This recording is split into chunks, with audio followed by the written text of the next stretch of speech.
There we go. So you say you fresh off the bus. You know what I'm saying? They what was your first coming from Harris County going into where you was going into? Oh man, I was going into the prison system, hitting the ID unit. They sent me to Abilene, Texas, and the unit I hit was called French Robertson unit. Where they said? It's in West Texas. So that came from you from Houston, right? From Houston, they sent me all the way to West Texas, which is about an 8-hour drive from Houston. Shackled down, chained up, everything. Yeah, I was in handcuffs. I was handcuffed next to another person. One hand was free. Got you. Man, that's some scary shit. Did they put a bag over your head, anything like that, or like? Let me ask you a question. We're gonna rewind that. So when they ship you out, do they let you know they shipping you, or just Oh, hey, yeah, you know you're on the chain. They're gonna call your name. Okay. They're gonna call your name. They're gonna ask you what your TDC number. When you first get shipped off from Harris County, you don't have no TDC number. They gonna call you by your name, and they're gonna look at your wristband. They're gonna tell you what chain bus to get on. They're gonna tell you what's the destination you're going to. Gotcha. So I had to go to diagnostics first, and then stayed there for a couple of days because they want to quarantine you and all that stuff, and you got to cut your hair, whatever hair you had, like a beard or long hair. They gonna cut all that stuff off when you get the diagnostics, and then they run you through a classification at diagnostics. They look at your behavior in the county, they look at your charge or whatnot, and then they classify you to where they'll send you to where it was back then they had like over 100-something prisons in Texas.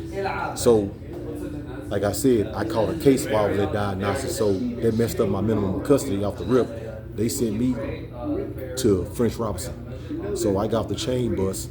I went to go see UCC there, and then they classified me as medium custody because I was a line class 1. Okay, so you know what I'm saying, medium class custody. So what levels they got? They got trustee camp. They got trustees. They got minimum custody. They got medium custody. They got closed custody, and they got administration segregation. Okay, gotcha. So like back in the day when I went there in the 90s, like trustees they can be outside the perimeter, a little bit of nothing supervision. So then minimum custody, you're inside the gates, and they pretty much got leeway to go wherever they want to go in the prison, depending on your job or whatever, housing assignment.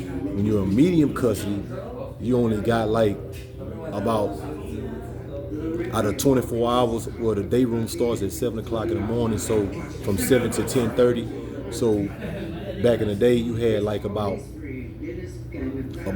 10 to 12 hours out the cell out of the day. Then closed custody, they only get 20. They locked up in the cell 22 hours a day. They only get 2 hours. They get 2 hours recreation. So I got to quit my cut y'all, man. So on the movies, man, when boys beat they silly or they go in there, bot bump, top bump, it don't matter, or how does that work? Like, what's the rule? Let me tell you about that. So, like I say, when I first hit the ID unit, I didn't know nothing about the top bunk or bottom bunk. Gotcha. So they give you a move slip. It's gonna tell you what building you're going to, what cell block you're going to, and what cell number you're going to. Gotcha. So I remember, I can remember from back then. This is in '94 when I went down there. So, boom, I was going to 7 building, H-Pod, 49B. I didn't know what the B stand for. So I went in the cell not knowing. They had me in the cell with an old school dude from Dallas. He introduced himself, name was Hollywood. So boom. So he was on the bottom bunk, so I automatically took the top bunk. So when they let us out for the day room, I started meeting dudes out of H-Town, you know what I'm saying? My sister was like, man, you got an H-Town cat just got here. So boom, I'm meeting the dudes out of H-Town. So he's like, where you from out of H-Town? I'm like, man, I fell out the dub. You know what I'm saying? So they're like, where from the Southwest? I was like, A-Leaf. So boom. So they was repping A-Leaf back in the day? Yeah. Really, people was representing the hood where they was from. You know what I'm saying? But, you got D-Town, Oak Cliff or whatever, Highland Hills or whatever.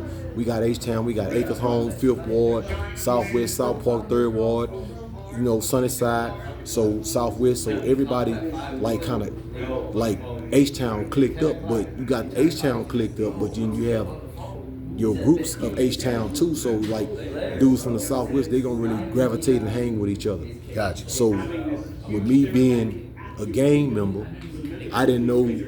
I came from the streets being a gang member, so I didn't know what the gang culture was like in TDC. So gotcha. I kept that under wraps. So I ain't know I was supposed to like link up with brothers that was in my family what I was. So I was just on H-Town time. So and then I linked up like one of my partners. I met a dude down there. His name was Mike Slim.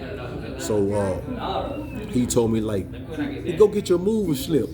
So he's like, man, you supposed to be on the motherfucking bottom bunk, nigga. You bottom bunk. So I'm like, man, I ain't tripping. I get on top. He's like, no, nigga, that's whole shit. He's like, nigga, if you supposed to be on the bottom bunk, go get on the bottom bunk. So, boom, I wasn't really tripping. So he was like, nah, nigga, go get your shit and put it on that bottom bunk. Fuck that bitch ass nigga. You know what I'm saying? So I told my cellular like, bro, I'm supposed to be on the bottom bunk. So my cellular like, nah, you gotta catch the top bunk. I was in this cell first. So I was like, fuck it. So I got on the top bunk. You know what I'm saying? So my homeboy was like, man, you let that nigga hold you. Don't let that nigga hold you, man. You know what I'm saying? Nigga, get that bottom bunk. So, bam. So when the officers come by and do head count time, roster count, they had me on the bottom bunk. The law said, man, you out of place because you're supposed to be on that bottom bunk and you on the top bunk. So he wrote me and my cellular case. So I was like, damn. I don't want no case. I just got here. I'm gonna make commissary and shit like that. So I ain't had no choice, but I had to whoop the nigga. Mm-hmm. So I'm like, bro, you can get your bitch ass on that top bunk. So boom, I got on the bottom bunk. You know what I'm saying? So boom. So fast forward, I'm in the day room. I come down there. Back then we can wear our personal shoes down there. Okay. So I had the 92 J's on. I had the Olympic J's on. So I'm in the fields. I'm in the field squad. So I ain't had no. At the time they didn't have my size on the program, so I wore my shoes out there to the fields, man. My J's. So a nigga say, man, what you gonna do for them J's? So I'm like, nigga, I ain't finna do shit for my J's. So he was like, nigga, you gonna fight for them J's? I'm like, nigga, why I gotta fight you for my shit? Mm-hmm. So nigga's like, nigga, I'm gonna take your shoes from you. I'm like, nah, nigga, you ain't gonna take a motherfucking thing. So what's the rules in jail when you scrap? Can you just squabble anywhere?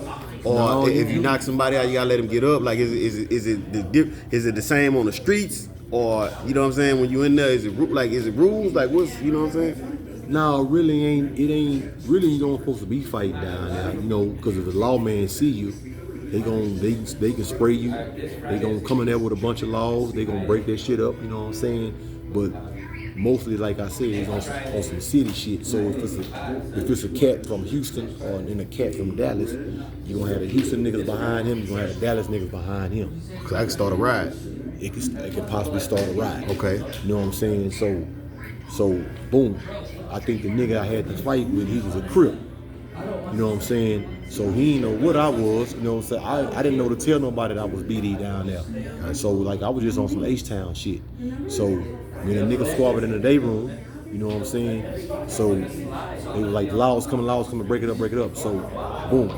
So my partner Mike Slim like, say my nigga, I don't like how you fought that nigga. Nigga like, you fighting like you scared.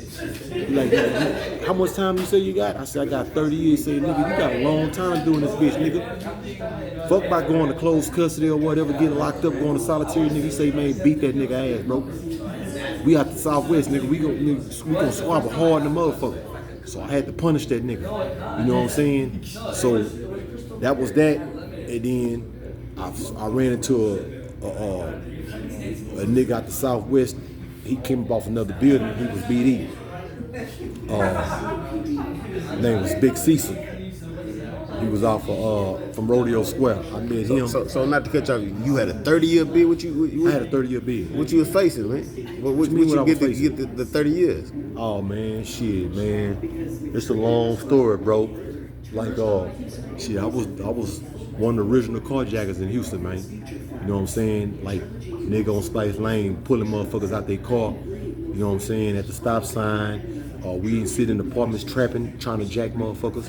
You know what I'm saying? And then I caught a body case, man. You know what I'm saying? So I caught that case on Spice Lane. You know what I'm saying? I had a foul partner. You know what I'm saying?